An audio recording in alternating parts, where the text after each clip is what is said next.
सभी साथियों को नमस्कार। मैं हूं आपका साथी डीएस सैनी। आप सभी का स्वागत, आप सभी का अभिनंदन। प्यारे साथियों, आज है हिंदी दिवस और मेरी प्यारी मातृभाषा है और पूरे विश्व में इसको प्यार भरी दृष्टि से इस भाषा को देखा जाता है। इसके बिना हमारा तो काम चलता नहीं है और शायद हिंदुस्तानियों का तो काम चलता नहीं है। मातृभाषा है, जन्म भूमि में जन्म लेते हैं तब से हिंदी बोलना सीखते हैं और हिंदी बोलते बोलते ही चले जाने हैं। बहुत सारे लोग चले गए हैं, अपन भी चले जाएंगे। तो देखो, हिंदी के बिना काम चलने वाला नहीं है। तो फिर से पुनः आपको हिंदी दिवस पर बहुत बहुत शुभकामनाएं। हमारी हिंदी को मान्यता नहीं थी, लेकिन 14 सितंबर 1949 को हिंदी की राजभाषा से संबंधित प्रावधान किए गए हमारे भारत के संविधान में। और फिर आपका 49 के बाद सीधा 1953 में 14 सितंबर 1953 को पहला हिंदी दिवस मनाया गया और तभी से आज तक के 14 सितंबर हिंदी दिवस के रूप में जाना जाता है। तो इसी पर मैं आपको एक सवाल पूछूंगा। वो सवाल इतना मोस्ट है कि एक सवाल तो मैंने आपसे कह दिया था कि 14 सितंबर 1953 को पहला हिंदी दिवस मनाया गया था। तो हिंदी दिवस 14 सितंबर 1953 को पहला हिंदी दिवस मनाने की सिफारिश किसने की थी? ये सवाल आज का हिंदी दिवस पर आपके लिए है। कमेंट बॉक्स में आप लिख करके देखना, लिख कर बताना। अब पीछे अब आता हो तो आप बाद में आपको ये बताना है कि 14 सितंबर 1953 को पहला हिंदी दिवस मनाया गया, वो पहले हिंदी दिवस को मनाने की सिफारिश किस व्यक्ति ने की थी? तो ये वाला सवाल आपके लिए है। आप सभी को बहुत बहुत शुभकामनाएं और मेरी मातृभाषा से प्यार करते रहिए। हिंदी भाषा है वो राष्ट्र की एकता बनाए रखने में बहुत सहयोग करती है। इसके बिना, हिंदी के बिना हम एक पल भी नहीं रह सकते। चाहे इंग्लिश का कोई कितना ही धुरंधर मास्टर हो, चाहे कुछ भी हो, वो अंग्रेजी यहाँ पर रहता हो, इसको हिंदी के बिना उसका काम चल नहीं सकता। उसको हिंदी बोलनी ही पड़ेगी, मतलब हिंदी उसको बोलनी पड़ेगी, किसी भी कंडीशन में उसको बोलनी पड़ेगी। तो देखिए आप, हिंदी के बिना कैसे काम चल सकता है। हम कुछ भी बोलेंगे, खाएंगे, मांगेंगे, कुछ भी करेंगे, हिंदी के बिना कैसे काम चले? तो वो हमारी हिंदी है। नहीं रजनी, गलत बात है। ये सवाल आपके लिए ही है। कहीं से भी आप सवाल का उत्तर ढूंढ करके बताना। कल जब मैं लाइव आता हूं तब इसका उत्तर मैं आपको बता दूंगा। मैं फिर से पूछ रहा हूं कि 14 सितंबर 1953 को पहला हिंदी दिवस मनाया गया। ये पहला हिंदी दिवस जो मनाया गया, ये इसकी मांग किसने रखी थी कि हिंदी दिवस मनाया जाना चाहिए? ये वाला मैंने सवाल आपसे पूछा है। तो ये आप किसकी मांग पर ये हिंदी दिवस मनाना शुरू किया था, ये वाली बात आपको देखनी है। तो आपको ढूंढनी है कहीं से भी। कल की क्लास में इसका जवाब दूंगा। तो प्यारी भाषा, इससे प्रेम करिए। बहुत हमारी जिंदगी में इसके बिना कोई भी काम चलने वाला नहीं है। तो आप सभी साथियों को पुनः बहुत बहुत शुभकामनाएं। और इससे भाषा से मैं बहुत प्यार करता हूं, अंदर से, तहे दिल से, आत्मीयता से। इसलिए मैं पहले संस्कृत में रुचि रखता था। संस्कृत में मेरे नंबर ज़्यादा आते थे, संस्कृत को पढ़ना पसंद करता था। संस्कृत हिंदी की माँ है, लेकिन धीरे धीरे वो माँ से मेरा बेटी पर मन घूमा और मैं बहुत प्यार करता हूँ। संस्कृत को तो करता ही था, लेकिन अब मैं हिंदी से बहुत प्यार करता हूँ। इसको ही मैंने पढ़ना पढ़ाना सीखा। थोड़ा थोड़ा मैं आपको पढ़ाता हूँ और थोड़ा मैं और अच्छा सीखने की कोशिश यहाँ से करता हूँ। बहुत सारी गलतियाँ मुझ पर होती है। हमारी लिपि देवनागरी लिपि है, वो वैज्ञानिक लिपि है, लेकिन दुनिया का ऐसा कोई व्यक्ति नहीं है, कितना ही हिंदी का विद्वान हो, लेकिन उससे गलती हो ही जाती है। तो वो गलतियां हम भी दोहराते हैं, आप सब भी दोहराते हैं, वो होती ही रहेगी हमसे। तो बहुत मुश्किल 70 लाख के शब्दकोश को सीखना बहुत मुश्किल होता है। तो उस शब्दकोश को न मैं सीखता, न कोई और सीख सकता है, प्रभु ही जानता है। लेकिन कुछ विद्वान ऐसे हुए जिन्होंने बहुत मेहनत करके हिंदी को बहुत आगे बढ़ाया और आगे बढ़ती गई है। आज हिंदी हमारी राष्ट्रभाषा भी है और राजभाषा भी है।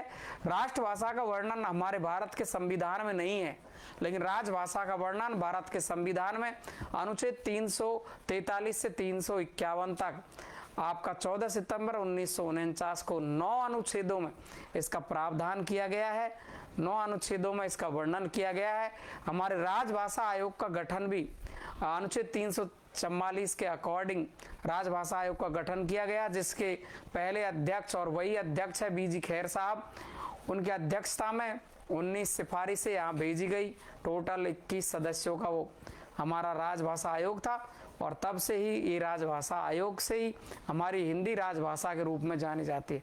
तो प्यारे साथियों, अब मैं आपको पुनः शुभकामना देते हुए हिंदी दिवस पर अपन बात करने वाले हैं। आज आपके कुछ सवाल आपके व्याकरण के हैं और फिर हिंदी साहित्य के एकदम टॉप नंबर 1 क्लास सवाल है, जो आपको ऐसे नहीं लगेंगे कि बिल्कुल सीधे है।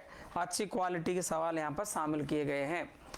तो किस विकल्प के सभी शब्द है परस्पर पर्यायवाची नहीं है, ऐसा सवाल आपको यहाँ देखने को मिलेगा। परस्पर पर्यायवाची आप में इसमें नहीं है। दक्ष, कुशल, चतुर, मृदु, स्निग्ध, शुष्क, मही, मेदिनी, धरा, मग, पथ, वाट, इसमें से कौन सा है आपको ये देखना है कि इसमें कौन सा आपस में पर्यायवाची नहीं है, ये अपन को देखना है। तो फटाफट से आप देख ही रह जाओ।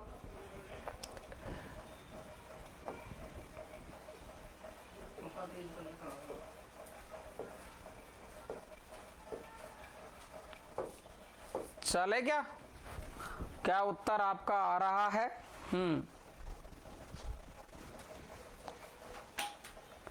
राष्ट्रभाषा तो है ही, राष्ट्रभाषा में तो कोई संदेह ही नहीं, राष्ट्रभाषा हिंदी है ही।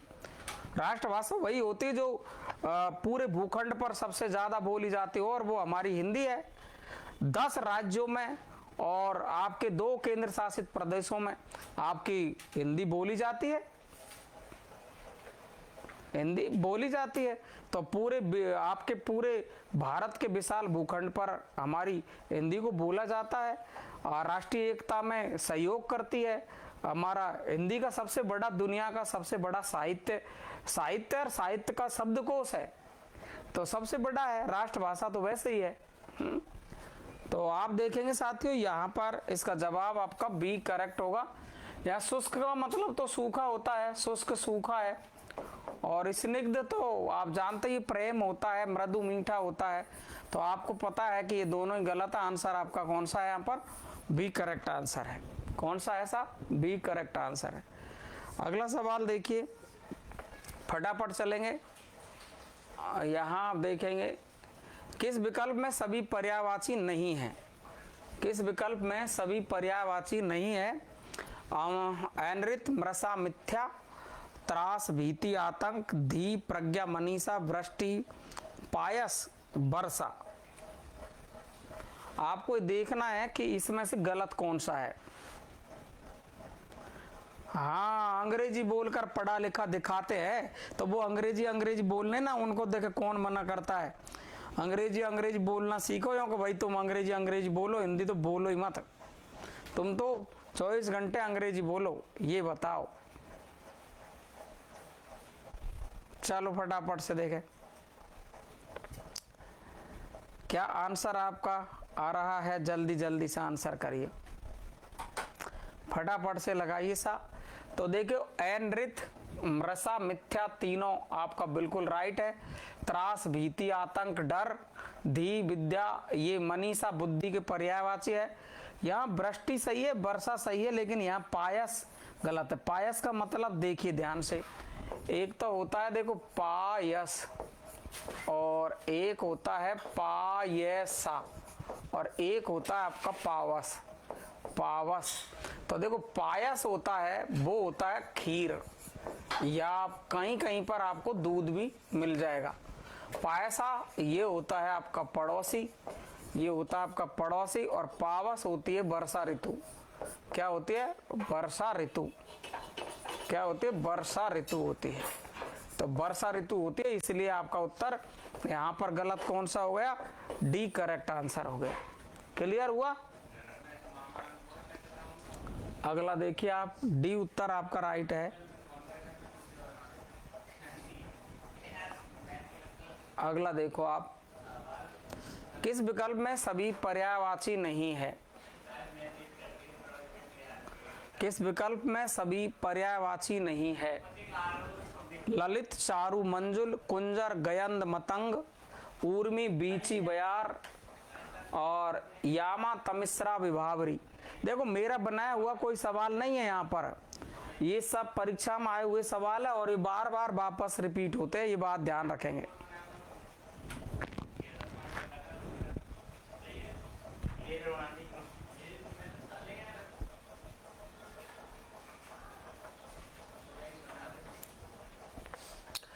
पूनम, मैंने सवाल ये नहीं पूछा किसके कहने से मनाया गया, मैंने कहा कि हिंदी दिवस मनाने की सिफारिश किसने की थी, ये पूछा मैंने सवाल। पूनम, सिफारिश किसने की थी कि हिंदी दिवस मनाया जाना चाहिए? चलो भाई लाला लालियो फटाफट से आंसर दे दो। क्या आंसर चुना आपने? सी आंसर आपका आ रहा है। देखो ललित, चारु, मंजुल सुंदर होता है, कुंजर, गयंद, मतंग हाथी है। ये देखो ये तो हो गया आपका सुंदर का पर्यायवाची, ये हो गया आपका हाथी का पर्यायवाची, और यामा, तमिश्रा, विभावरी ये हो गए रात के पर्यायवाची। ऊर्मी और बीची है, इसका मतलब होता है लहर, इसका मतलब क्या होता है? लहर। लेकिन यहाँ बयार है, ये तो हवा हो गई ना, तो आपका यही गलत हो गया। आंसर आपका कौन सा हो गया? सी करेक्ट आंसर हो गया। कौन सा हो गया? सी करेक्ट आंसर आपका राइट हो गया। तो आपके 2-4 सवाल मैं व्याकरण के पढ़ा देता हूं, फिर मैं आपको ले चलता हूं हिंदी साहित्य पर। लक्ष्मी जी का कौन सा पर्यायवाची इसमें से नहीं है?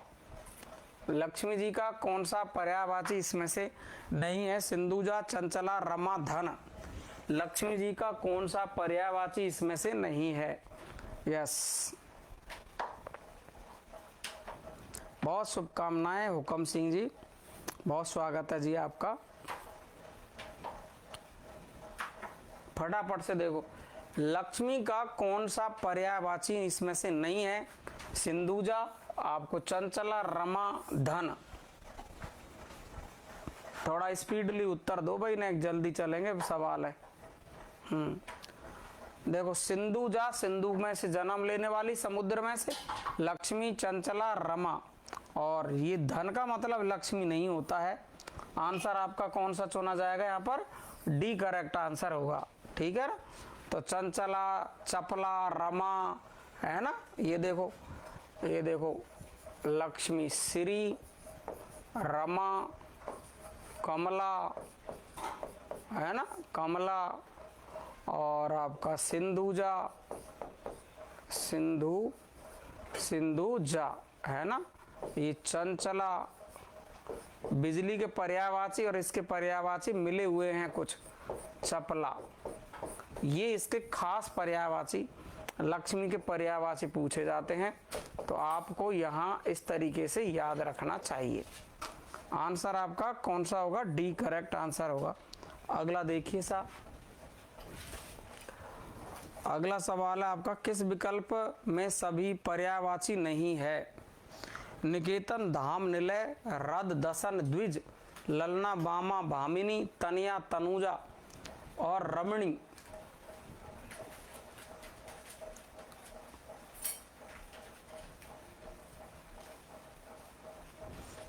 फटाफट से लगाओ देखे। यस, गलत हो गया, कोई बात नहीं, गलती होना ये खास बात नहीं है। गलती के लिए तो हम सीखते ही है कि भाई गलती नहीं हो आगे चल के, इसीलिए तो अपन पढ़ते हैं। गलती होनी नहीं चाहिए।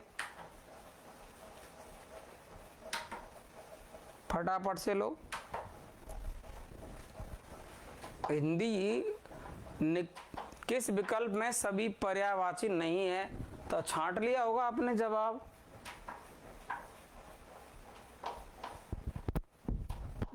देखो निकेतन, धाम, निलय घर के पर्यायवाची है। रद, दसन, द्विज दांत के पर्यायवाची है, दांत के पर्याय। ललना, बामा, भामनी नारी के पर्यायवाची है। तनिया, तनुजा ये दोनों पुत्री के पर्यायवाची है। रमणी नारी हो गई है। तो आपका उत्तर यहां पर कौन सा हो जाएगा? डी करेक्ट आंसर हो जाएगा। कौन सा हो जाएगा? डी करेक्ट आंसर हो जाएगा।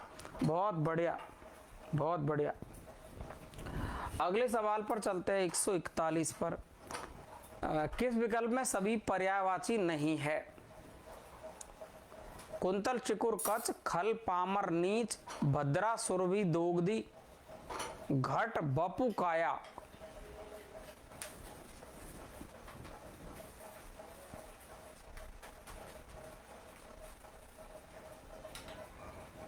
देखिए बड़ा अच्छा सवाल है।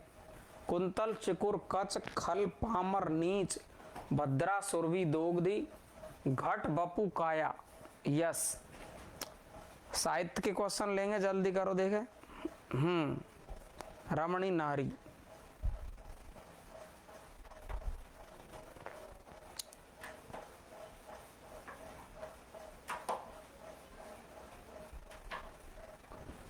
कर दिया अपना आंसर?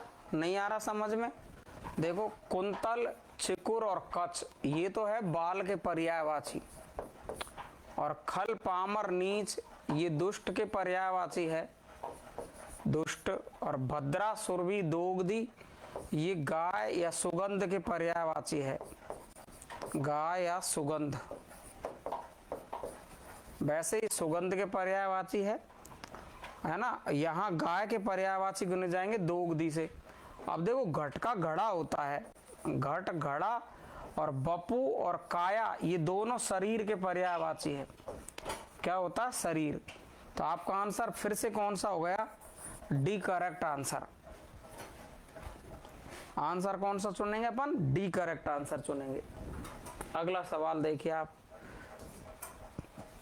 कितने नंबर से चालू किया रे? तीनों पर्यायवाची शब्दों की दृष्टि से कौन सा विकल्प सही नहीं है? सोणित, रुधिर, रक्त, कोमदी, ज्योत्सना, चंद्र, मरीचि, क्षीर, पय, तोय और विपिन, दाब, कानन। कौन सा गलत है? साहित्य चालू करते हैं। आज साहित्य में आपकी खोपड़ी हिल सकती है, ऐसा साहित्य आज का। तीनों पर्यायवाची शब्दों की दृष्टि से कौन सा विकल्प सही नहीं है? तो कौन सा सही नहीं है? सोणित, रुधिर, रक्त, कोमदी, ज्योत्सना, चंद्र, मरीचि, क्षीर। क्षीर मतलब खीर, क्षीर मतलब खीर। पय, देखो पय का मतलब पानी भी होता है, पय का मतलब अमृत भी होता है, और पय आपका दूध भी होता है। तोय, अम्बु, तोय, बारी ये पानी है। तो आपको यही पता चल गया कि भाई साहब ये अलग अलग है सब। सी उत्तर आपका राइट होगा। विपिन, दाब, कानन जंगल के पर्यायवाची है। हो गया क्लियर? देखो कोमदी, ज्योत्सना, चांदनी, और चंद्रमा, मरीचि। चंद्रमा की किरण भी क्या होती है? चांदनी। तो आपके ये सही, ये सही और ये सही, आपका सी उत्तर आपका यहाँ पर राइट हो गया है। ठीक है, हो गया क्लियर? सी उत्तर आपको राइट करना है। अगला देखिए आप, किस वर्ग में सभी पर्यायवाची सही नहीं है? पिसुन, बायस, काग, सुनक, मृग, आरी, स्वान और कच, कुंतल, शैवाल और निष्णात, पटु, दक्ष।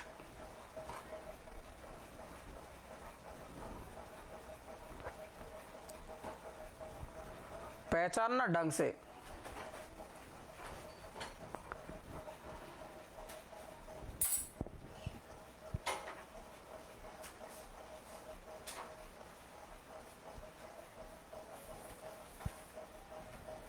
चले तो देखिए आपको बता देता हूं इसका आंसर। पिसुन, बायस, काग ये कौए के पर्यायवाची, कौवा। ठीक है, और कच, कुंतल, शैवाल ये बाल के पर्यायवाची है, और पटु, दक्ष, निष्णात, चतुर। चतुर। ठीक है, अब आपको यहां देखो सुनक कल अलग है, स्वान यानी कुत्ता होता है, स्वान का मतलब कुत्ता, और मृगों का शत्रु राक्षस शेर होता है। कौन होता है? शेर। और ये हो गया कुत्ता। तो आंसर आपका कौन सा हो गया? बी करेक्ट आंसर हो गया, बी करेक्ट आंसर। कच्छ, कुंतल, शैवाल। शैवाल भी बाल का पर्यायवाची होता है, शैवाल बाल का पर्यायवाची होता है, इसलिए आपका आंसर बी करेक्ट होगा। ठीक है भाई, तो आंसर आपका कौन सा हो गया? B correct answer. तो इसके अलावा आपको व्याकरण के सवाल है, वो आपका हो तो मैं 2-4 विलोम शब्द ले लेता हूं, फिर पर्यायवाची बचे हैं उनको कल करवा देंगे। थोड़े थोड़े पर्यायवाची चलने देंगे, रोज थोड़े थोड़े पर्यायवाची आपके चलने देंगे। हाँ, यहां से चलते अपन 146 में कौन सा सवाल है? विलोम का ही है ना। और 45 में कौन सा सवाल है? पर्याय का है। चलो 146 पे से हल करेंगे अपन। कौन सा विलोम शब्द सही नहीं है? सापेक्ष, निरपेक्ष, आपत्ति, विपत्ति, स्वकीय, परकीय, व्यष्टि, समष्टि। इसमें से आपको देखना है गलत कौन सा है। यस, विलोम शब्द पर आते हैं कि सीधा साहित्य ले ले, बताए साहित्य पे चलते। चलो एक सवाल तो करो, ये स्कूल लेक्चरर में पूछा हुआ सवाल है, कौन सा विलोम सही नहीं है?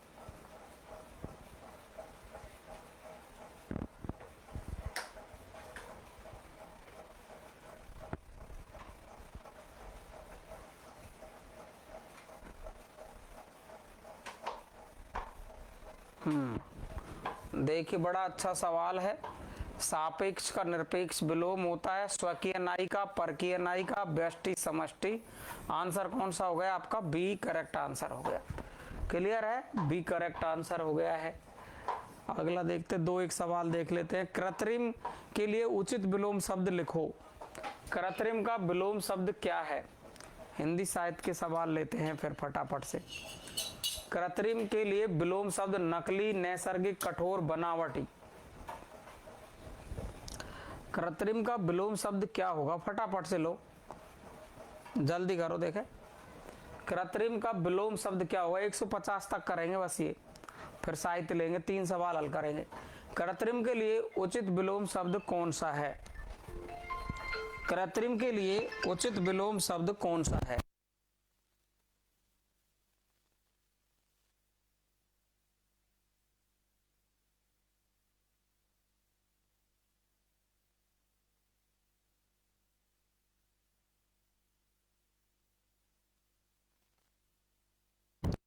तो आप देखेंगे कृत्रिम का विलोम शब्द क्या होगा बेटा आपका? नैसर्गिक। देखो ध्यान से सुन लेना, इस सवाल को बहुत ज्यादा गलत होता है। देखो कृत्रिम ध्यान रखेंगे, बनावटी ध्यान रखेंगे, और एक शब्द आपको इंपॉर्टेंट बता रहा हूं जो वेरी वेरी मोस्ट है, जहर, जिसका नाम है लावटी। लावटी, ये तीनों का मतलब एक ही होता है, ये तीनों एक है। और इसका विलोम आपसे पूछे तो आप कृत्रिम कर सकते हैं, आप नैसर्गिक कर सकते हैं। क्या कर सकते हैं? नैसर्गिक कर सकते हैं। ये आपको ऐसी चीज बताइए मैंने जो बहुत ज्यादा विचलित करती है। ऐसे विलोम सब छांट छांट के आपको पढ़ने हैं, ऐसे ही पढ़ने हैं। जैसा आपको राजा का विलोम पूछा तो राजा के विलोम में आपको छांट के पढ़ने हैं कि राजा का रंक भी होगा, कि राजा का रानी भी होगा, और राजा का रानी के अलावा प्रजा भी होगा। ऐसे आपको छांट छांट के पढ़ने हैं। जैसा आपको प्राचीन पूछा, प्राचीन, तो प्राचीन को एक शब्द और कहते हैं पुराचीन। पुराचीन, तो ये दोनों तो आपका एक ही मतलब है। अब इनके विलोम क्या है? देखो प्राचीन का विलोम शब्द आपको अर्वाचीन पूछा जा सकता है, अर्वाचीन। जैसे प्राचीन का विलोम आपका आधुनिक भी होता है। क्या होता है? आधुनिक। विकल्प के अकॉर्डिंग उत्तर करना पड़ेगा, और इसका विकल्प होगा आपको नवीन भी दे सकता है। तो देखो आपको जो पढ़ना है तो बहुत छांट करके पढ़ने पड़ेगी। ऐसी चीजें आपको क्रीम क्रीम माल माल निकालना पड़ेगा, और जब माल माल निकालेंगे ना तब जाके हम परीक्षा में सिलेक्शन ले पाते हैं। तो ऐसी चीजें देखो, ये कृत्रिम, बनावटी, लावटी एक ही है। कृत्रिम आपका, अरे यार मैंने कृत्रिम कहाँ लिख दिया यार, ये इधर प्राकृतिक लिखना था मुझे। ये मिटेगा कैसे भैया यहाँ से? हैं? ये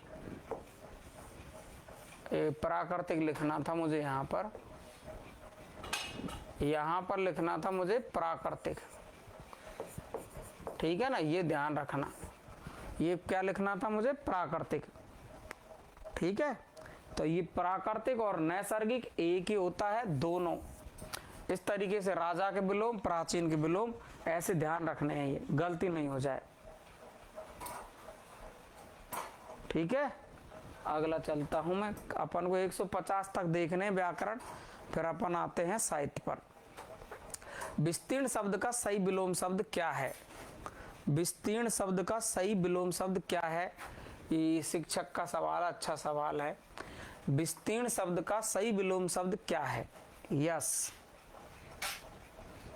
ऐप पर भी बहुत शानदार पढ़ाते हैं। अच्छा रीना जी, आप पढ़ती हो है। अपन भेदभाव नहीं करते, तो यूट्यूब पर ऐप पर भी, अपन तो ऐप पे भी ऐसे ही पढ़ाते, मस्त रहे आपको, यूट्यूब पे भी ऐसे ही पूरे खुले दिल से पढ़ाते अपन तो। अपन छुपाने की कोई चीज रखते नहीं अपने पास कि हम बचा के रखे, हम तो जो आता हमको, जो बांटते ही हम पर जो आता है, मेहनत करते हैं वो। तो विस्तीर्ण का विलोम शब्द आपको सबको पता ही है, क्या होता है? संकीर्ण। आंसर आपका कौन सा होगा? बी करेक्ट आंसर होगा। अगला सवाल, अब देखो ऐप पे तो अब थोड़ा टाइम दे के पढ़ाते हैं, तो थोड़ा सा वही है, फर्क तो पड़ता ही है थोड़ा बहुत, तो कि टाइम मिलता है अपन को पढ़ने को। रिजु का विलोम शब्द क्या है? यहाँ क्रमबद्धता नहीं होती, वहां पे क्रमबद्धता होती है बस।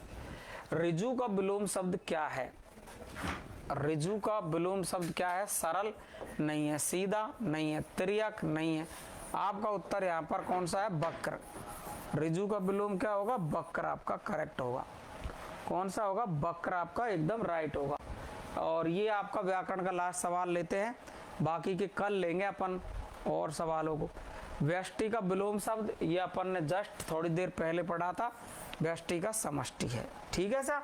अभी अपन साहित्य पर आते हैं, ठीक है भाई। अब किस पर आते हैं अपन? साहित्य पर आ रहे हैं। साहित्य के सवाल लेता हूं मैं, फटाक से एक साहित्य का वेट करेंगे आप, और हम आए साहब, ये साहित्य पर आ गए हम। और साहित्य के सवाल ऐसे है जो पूरा घबराना पड़ेगा आपको, पूरी घबराहट आ जाएगी आपको साहित्य के प्रश्नों में। तो थोड़ा सा पानी वानी रख लेना पास में, पानी वानी पीते रहना, नहीं तो कोई सा घबरा गया तो मामला घबराहट में तो तगड़ा ही हो जाएगा। देखो आप, ये है, थोड़ा सा संभल के रहना है, क्योंकि सवाल आपको ऐसे ही आने वाले हैं। तो व्याकरण अपन की हो ही गई है, साहित्य पर आ जाते हैं अपन। ये आपकी साहित्य की क्लास है, और हिंदी ज्ञानधारा ऐप अभी भी डाउनलोड नहीं किया है। अगर लाइव बनानी है तो कर लो, वो तो बन के रहेगी इस पर, तो ये तो शुभ चैनल है, इस पर तो जो आ गया उसकी लाइव सेट है। तो पता नहीं, प्रभु की मर्जी है। LT ग्रेड के कोर्स है ये आपके दे रखे हैं, ग्रेड सेकंड के कोर्स दे रखे हैं, फर्स्ट ग्रेड सारे कोर्स उपलब्ध है आपको। तो अपन सवाल पर चलते देखे, तो मैंने कहा ना कि घबराहट आ जाएगी तगड़ी वाली। देखो कौन है वो घबराहट निकाले, इस प्रश्न का जवाब दो। देख पानी वानी रख लेना। इंद्र विद्या वाचस्पति लेखक है, रेखा चित्र और संस्मरण इधर दिए गए हैं। इंद्र विद्या वाचस्पति, पद्मनी मेनन, विनोद शंकर व्यास, संपूर्णानंद चांद, मैं इनका ऋणी हूँ, कुछ स्मृतियां, स्फुट विचार, प्रसाद और उनके समकालीन। हाँ भाई रजनी, आपके लायक प्रश्न है ये, लगाओ देखे।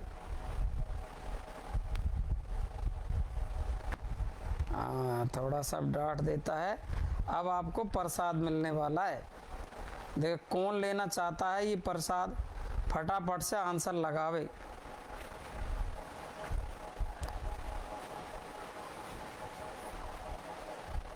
रख लिया ना पानी वानी बगल में?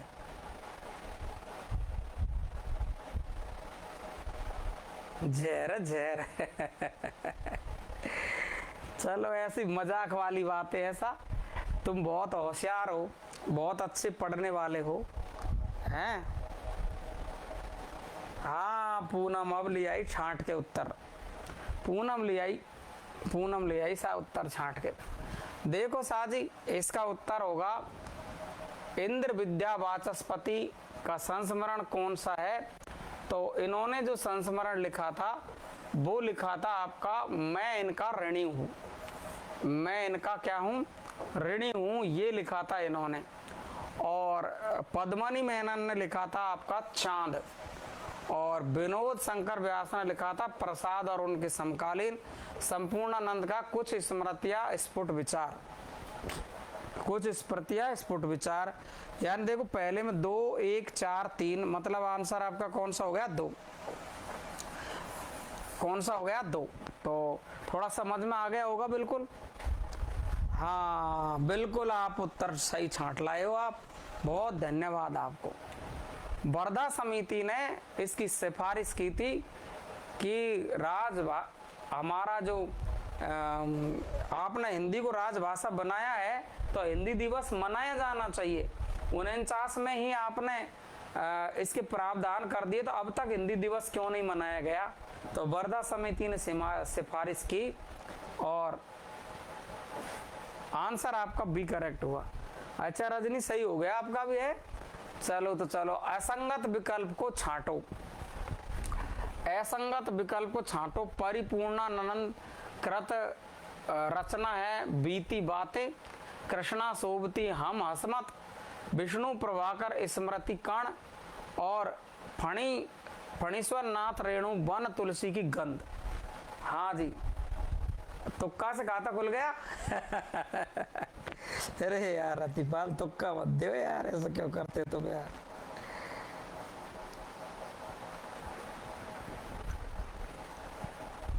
चलो देखे, लगाओ देखे,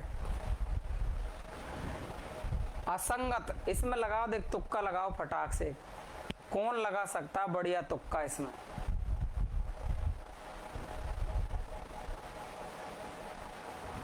विष्णु प्रभाकर की रचना नहीं है स्मृति कण, तो किसकी रचना है फिर ये स्मृति कण? स्मृति कण किसकी रचना है ये बताओ मुझे। तो 1959 जो स्मृति कण है किसकी रचना है? जी स्मृति कण है, किसकी रचना है? बताओ बताओ।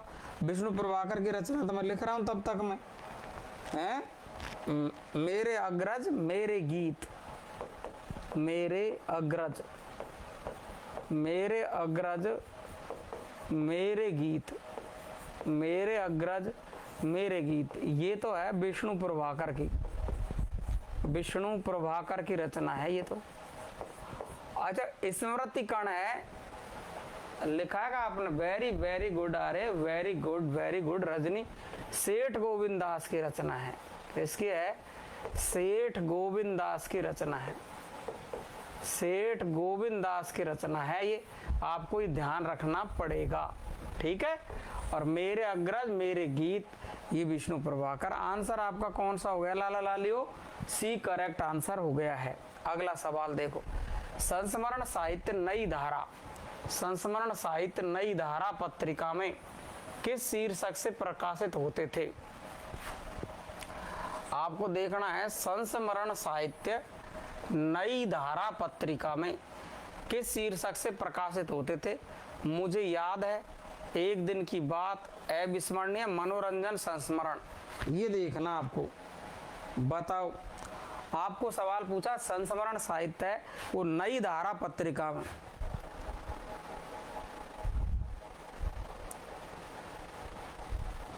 बिल्कुल बिल्कुल स्मार्ट है आप, बहुत बढ़िया रहे, माई लाइफ मेरी लाइफ, बहुत स्मार्ट हो साहब, इसमें कोई संदेह नहीं है, कोई संदेह नहीं है, आप बहुत स्मार्ट हो। चलो, संस्मरण साहित्य नई धारा पत्रिका में किस शीर्षक से प्रकाशित होते थे? तो आपका आंसर नई धारा जो पत्रिका थी, मुझे याद है, किस नाम से प्रकाशित होते थे? मुझे याद है, ये आंसर आपका करेक्ट होगा, मुझे याद है। बहुत बढ़िया, अगला देखो, टूटा तारा में संकलित संस्मरण है। टूटा तारा, टूटा तारा मौलवी साहब, देवी बाबा, ए दोनों और चांद। टूटा तारा ये रचना किसकी है, पहले तो ये देखने आपको, ये किसकी रचना मुझको याद नहीं है। किसकी रचना मुझको याद नहीं आ रही है, आपको इसका जवाब देना है। मौलवी साहब, देवी बाबा, ए दोनों, चांद। टूटा तारा में संकलित संस्मरण कौन सा है? यस, थोड़ा स्पीडली चलो, देखे आप स्पीडली चलो थोड़ा सा, क्या करें हम।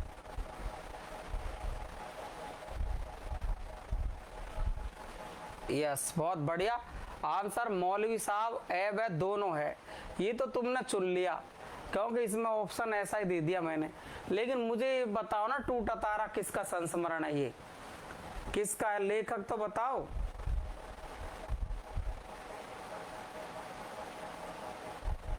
टूटा तारा ये देखना आपको, मुझे आता नहीं है, तुम बता दो।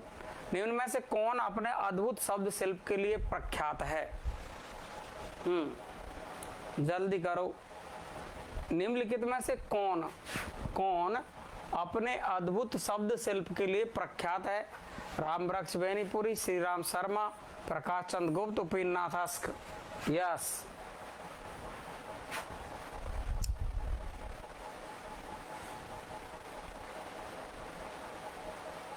जल्दी करो फटाफट से आंसर लगाओ।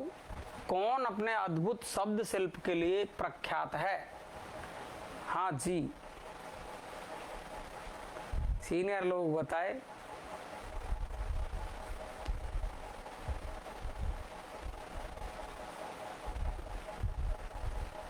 आंसर आपको अद्भुत शब्द शिल्प के लिए जो प्रख्यात है वो रामवृक्ष बेनीपुरी है, और इधर जो टूटा तारा रचना है यहाँ आपको क्या लिखना है, रामवृक्ष बेनीपुरी, रामवृक्ष बेनीपुरी। ठीक है, अगला देखेंगे अपन। और अद्भुत शब्द शिल्प के लिए जानकार है वो आपके रामवृक्ष बेनीपुरी। ये आंसर आपको यहाँ पर राइट करना चाहिए। रामवृक्ष बेनीपुरी और शिव पूजन साय दोनों ही भाषा के जादूगर कहलाते हैं। मेरी संक्षिप्त जीवन चरित, मेरा संक्षिप्त जीवन चरित्र किसकी आत्मकथा है? गांधी जी की है, अंबिका दत्त व्यास, राधाचरण गोस्वामी, परमानंद। मेरा संक्षिप्त जीवन चरित्र, लाल तारा टूटा तारा। लाल तारा बेनीपुरी का है, टूटा तारा बेनीपुरी का है।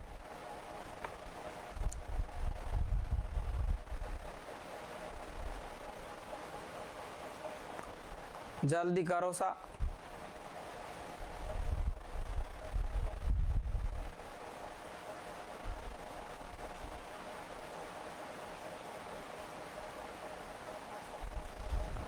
ये उत्तर आ रहा है आपका, देख लो आप अच्छे तरीके से।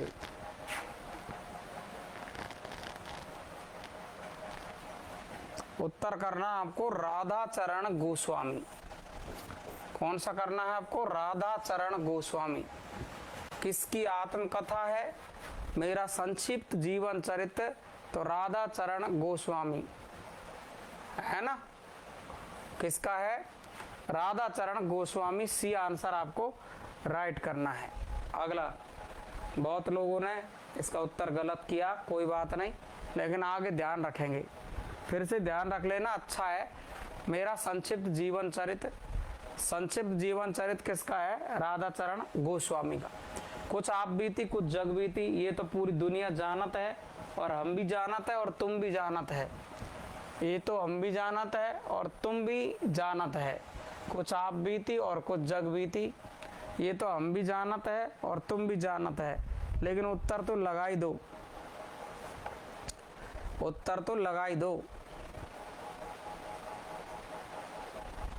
देखो, ये आत्मकथा है भारतेंदु की, और ये इनकी अपूर्ण आत्मकथा मानी जाती है, अपूर्ण आत्मकथा है।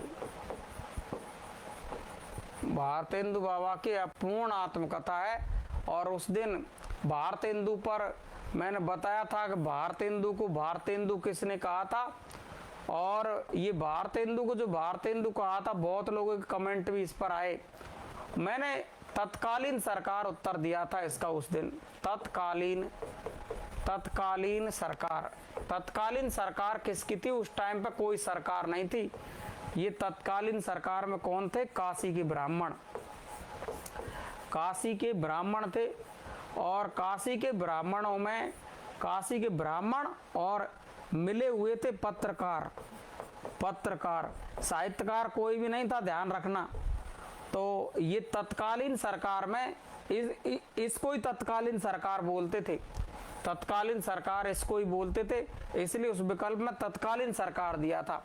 तो वो थोड़ा सा विकल्प मैंने टेढ़ा बनाया था, इसलिए आपको वो लगा कि सर ने गलत बता दिया उत्तर। एक दो ने तो कमेंट भी किया, और रतिपाल ने तो मुझे उसका स्क्रीनशॉट लेके दिया कि सर ने उत्तर गलत बता दिया, सर ने उत्तर गलत बता दिया।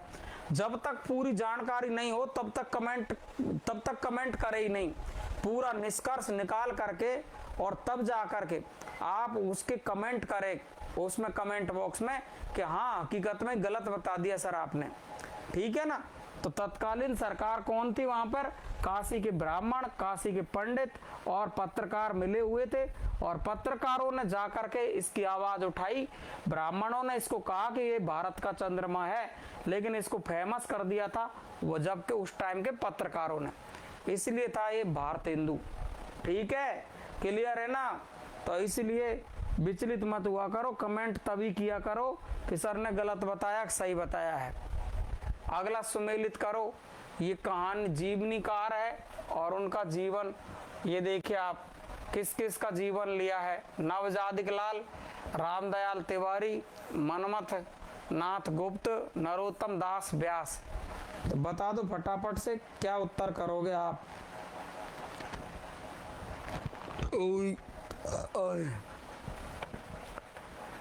जल्दी करो, देखें।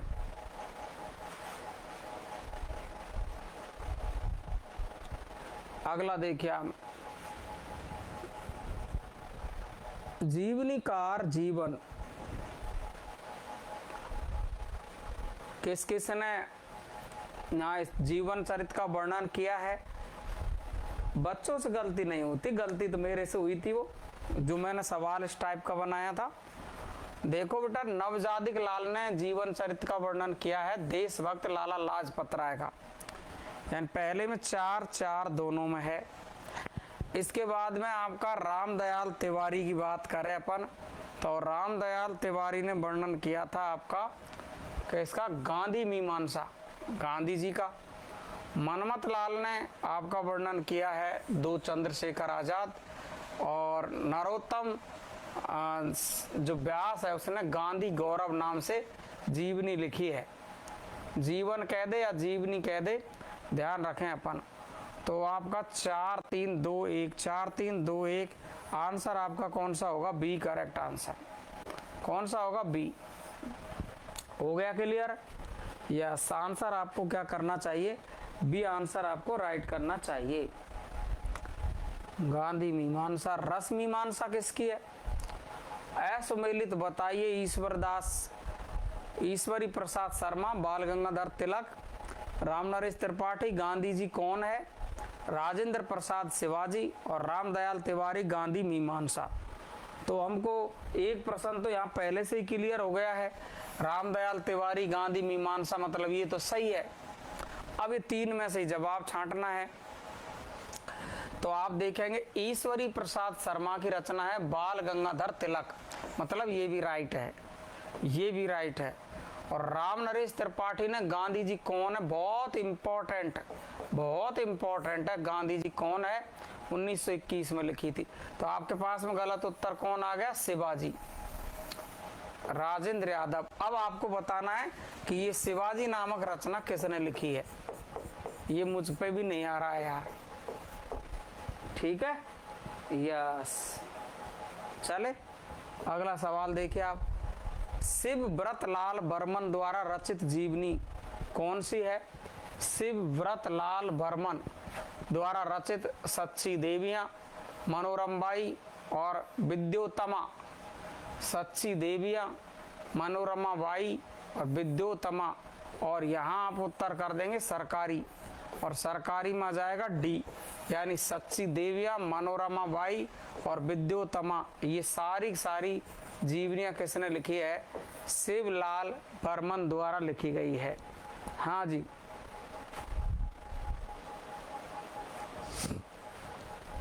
ठीक है साहब। अगला सवाल देखिए आप, देवराज उपाध्याय की आत्मकथा कौन सी है? हाँ जी, देवराज उपाध्याय की तो आप सब जानते होंगे शायद ही। आत्मकथा कौन सी है? नीड़ का निर्माण, फिर ये तो आप फेमस है, यौवन के द्वार पर, भैरवी तंत्र, मेरी फिल्मी आत्मकथा।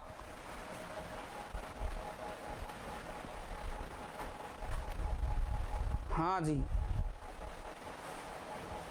जल्दी करो देख।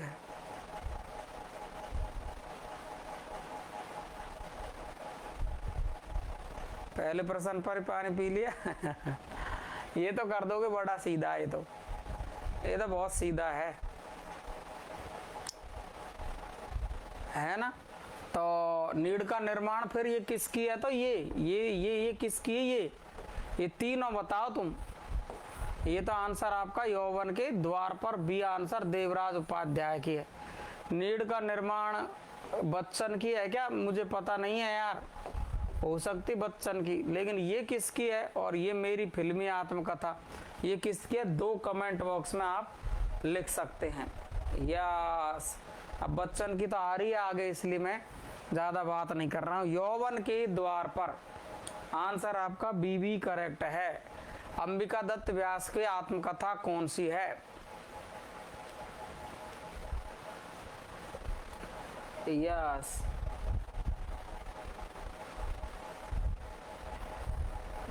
दो भागों में है। यस,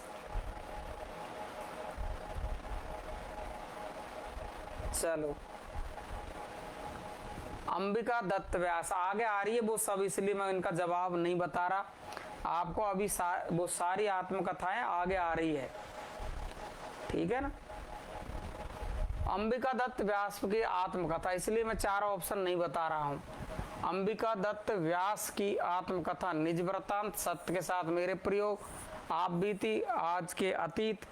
तो ये तो खैर आप पूरी दुनिया जानत है, इसलिए बता देता हूँ, सत्य के साथ मेरे प्रयोग।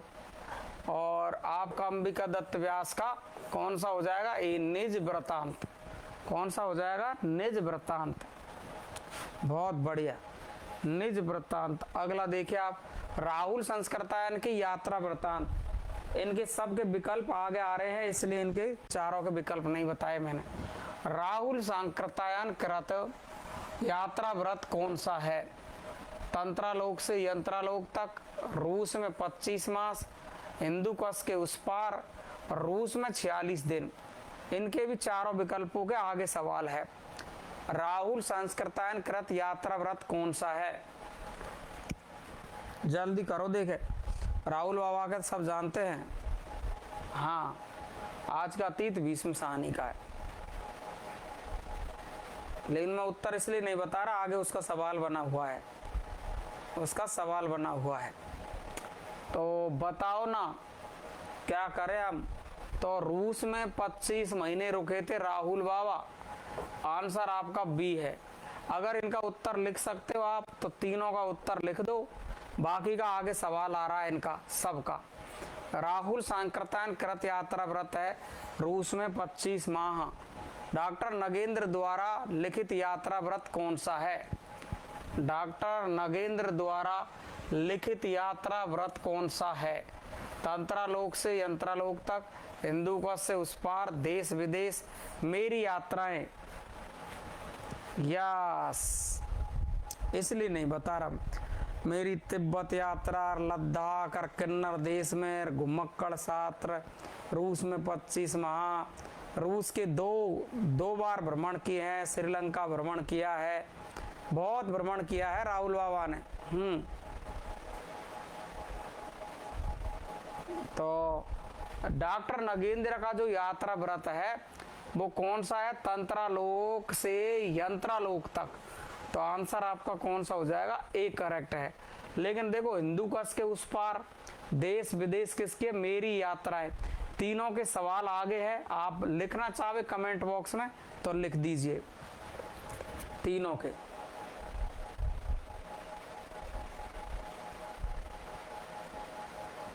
हाँ, तुम ऑप्शन देख देख के बताओगे फिर, है? ऑप्शन देख देख के बता देना मेरे। क्या देखो, ये मैंने तंत्रालोक से मंत्रालोक इसलिए तो नहीं बताई यहाँ पर, ये आ गया सवाल इसका। अगला देखो आप, सीधी सादी यादें किसकी है? सीधी सादी यादें, सीधे साधे रास्ते किसकी है?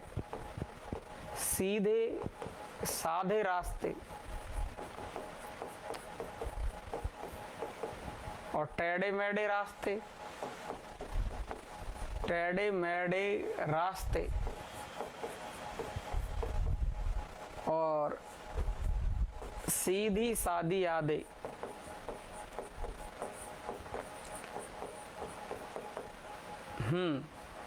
लगा दो।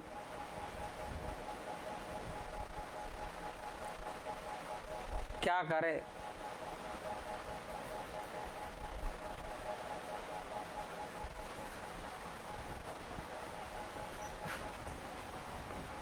तो जितने भी लोगों ने गलत किया है वो लिखेंगे दुर्गावती सिंह। आंसर आपका कौन सा होगा? ए करेक्ट आंसर होगा। कौन सा होगा? A correct answer Durgavati Singh. सीधी सादी यादें, आंसर आपको ए करना है। कर दिया आपने? हाँ हाँ, टेढ़े मेढ़े रास्ते तो तुम जानते हो ना, भगवती चरण का है, भगवती चरण। और सीधी सादी यादें दुर्गावती। अब मुझे सीधे साधे रास्ते पे कौन चले हैं? ये सीधे साधे रास्ते, तो आपको करना है रांगे राघव। कौन करना है? रांगे राघव। रांगे राघव, सीधे साधे रास्ते, टेढ़े मेढ़े रास्ते भगवती चरण, और सीधी सादी यादें दुर्गावती। आंसर आपका ए करेक्ट करेंगे।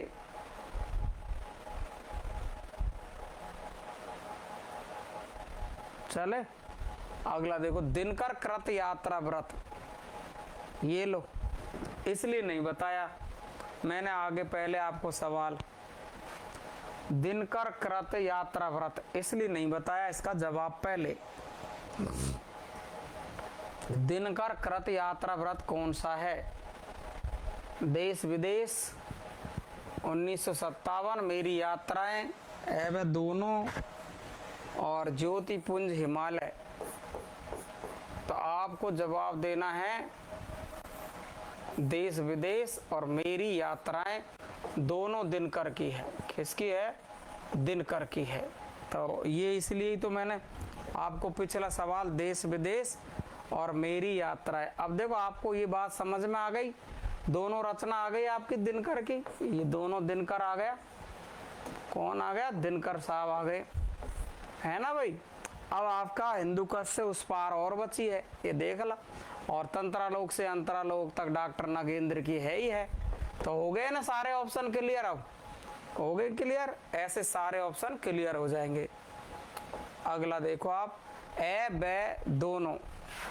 आपको क्या करना है? ए ब दोनों, आपको ये सी आंसर इसका करना है। हेलो सर, हेलो जी, हेलो हेलो, बताइए जी, हेलो।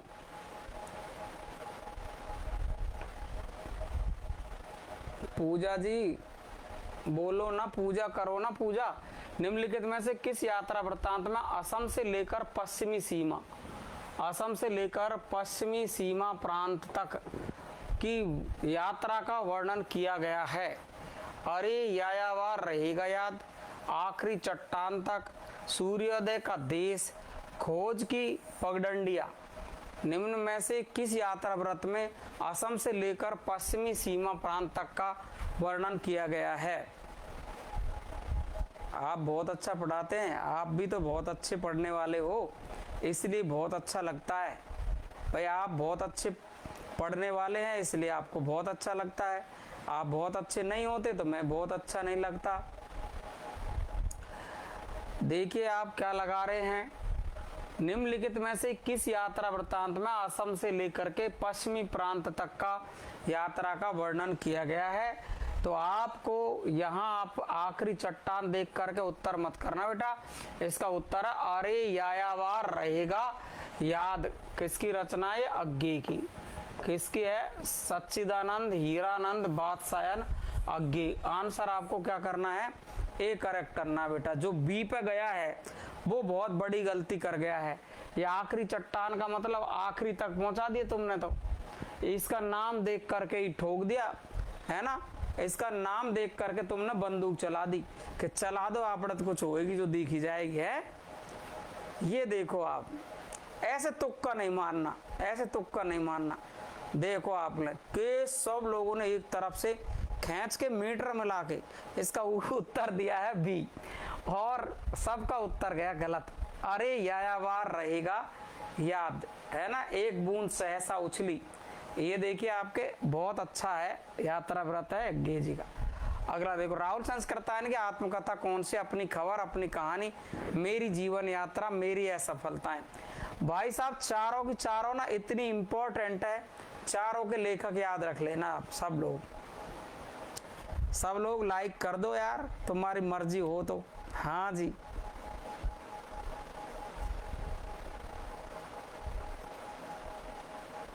हाँ रजनी आपने उत्तर सही दिया था, मुझे ध्यान था, मुझे ध्यान रजनी का उत्तर राइट था इसमें। क्या करूं? तो आपको देखना है राहुल संस्कृतायन की आत्मकथा मेरी जीवन यात्रा। ये यात्रा व्रत नहीं है, पहली बात तो ये ध्यान रखना, ये यात्रा व्रत नहीं है मेरी जीवन यात्रा, ये आत्मकथा है। ये आपको पूछ सकता है इसमें सवाल कि ये किस विधा की रचना है, ऐसे पूछ सकता है आपको, किस विधा की रचना है ऐसे पूछ सकता है। तो आपका उत्तर आत्मकथा करना है, आत्मकथा करना। कोई यात्रा व्रत के चक्कर में पड़ जाए कि मेरी जीवन यात्रा, है ना। यस, तो आप देखें बिल्कुल आंसर आपका सी करेक्ट आंसर है। अगला देखिए, पुरुषोत्तम दास टंडन की आत्मकथा कौन सी है इसमें से? पुरुषोत्तम दास टंडन, यस, बाबू गुलाबरा मेरी असफलताएं। पुरुषोत्तम दास टंडन की आत्मकथा कौन सी है? 60 वर्ष एक रेखांकन, राख की लपटें, मेरा जीवन प्रवाह, मेरा जीवन वृतांत। अब देखो तुम थोड़ा थोड़ा आपको मेहनत करनी चाहिए इन चीज़ों पर कि सर इनका उत्तर तो हम बता सकते हैं, तो इनको कम से कम थोड़ा थोड़ा सा याद कर लोगे ना आप, तो आप इनका उत्तर कर सकते हैं बहुत अच्छे तरीके से।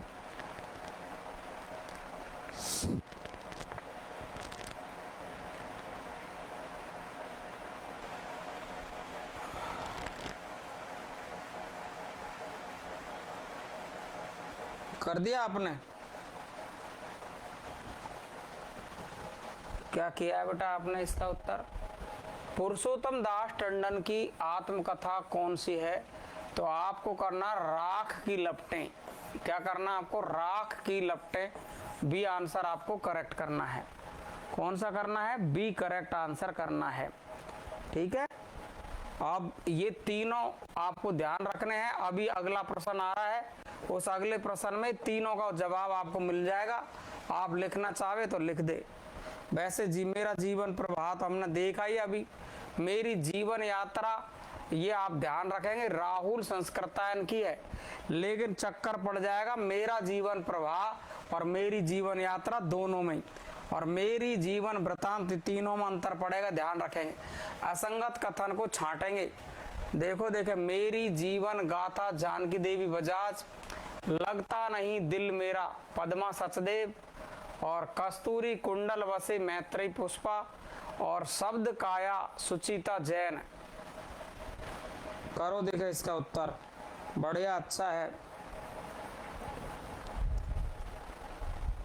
यस, चलो रेख इसने लिख ही दिया है।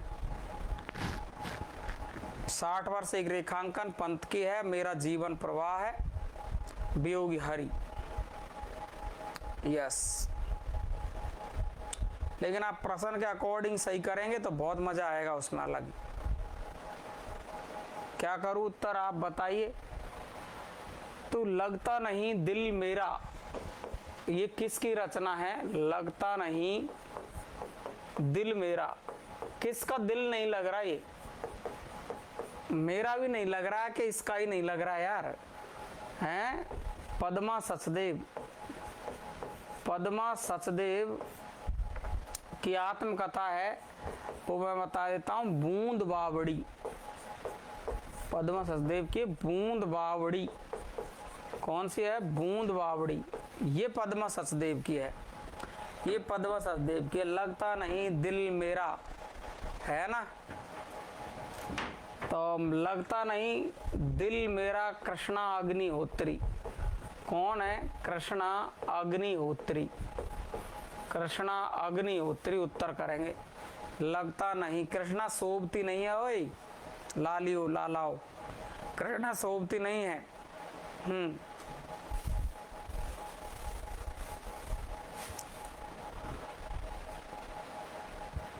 मेरी जीवन गाथा ना, इसने भी लिखी है रजनी, जानकी देवी बजाज ने भी मेरी जीवन गाथा लिखी है, इसलिए वो गलत नहीं है। गणेश प्रसाद की भी है और जानकी देवी की भी है ना? हाँ, तो इसलिए गलत नहीं है। इसका गलत ऑप्शन है लगता नहीं दिल मेरा। ये आपको बता देता हूँ, गणेश प्रसाद मुखर्जी ने भी लिखी है, गणेश प्रसाद मुखर्जी ने भी इसी नाम से लिखी है, ठीक है ना? मेरी जीवन गाथा, एक एक ने दो दो नामों से लिख रखी है, इसलिए तो प्रश्न को दिया है कि भाई आप कैसे गलत कर सकते हो, ठीक है?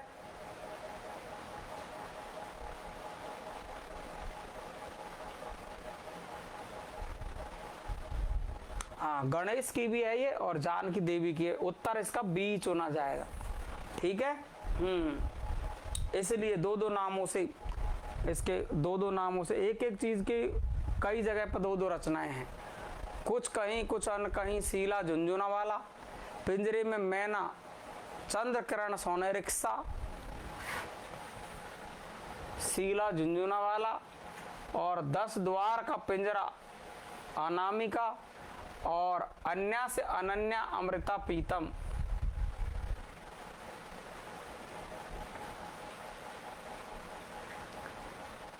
इसने मैंने उत्तर लिख के दिया था, वही टाइप कर दिया है। हाँ। अमृता पीतम की रचना लिखी थी मैंने, रसीदी टिकट, चलो कोई बात नहीं, अमृता पीतम की टाइप ही कर दिया भाई साहब ने, रसीदी टिकट, ठीक है? अन्या से अनन्या तक, ये आपकी किसकी है? प्रभा खेतान की रचना है, अन्या से अनन्या, प्रभा खेतान।